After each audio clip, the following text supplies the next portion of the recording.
Japan ngayon ng mga non-lethal equipments, no?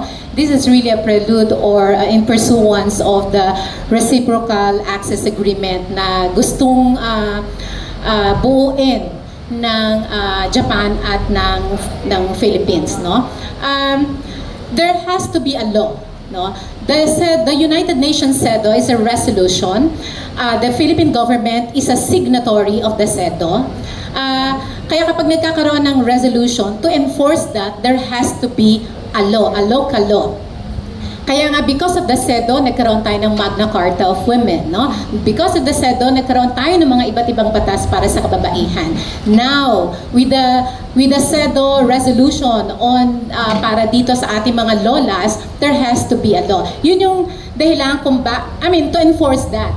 Yun yung dahilan kung bakit we're pinning our hope sa ating Congress. Because once the Congress has made a law, kaugnay ng CEDAW resolution, gumawa siya ng batas para magkaroon ng War Reparation Fund, gumawa siya ng batas para sa inclusion, no, sa curriculum, gumawa ng batas para sa rehabilitation ng mga lola at ng batas para doon sa memorial ng mga lola.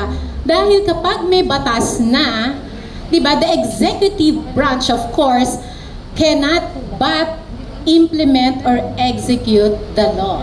And that's the reason why tinatawagan natin ang ating kongreso, ang ating mga senador, ang ating mga congressman na gawin niyo yung trabaho niyo para sa mga lola. 80 taon na ang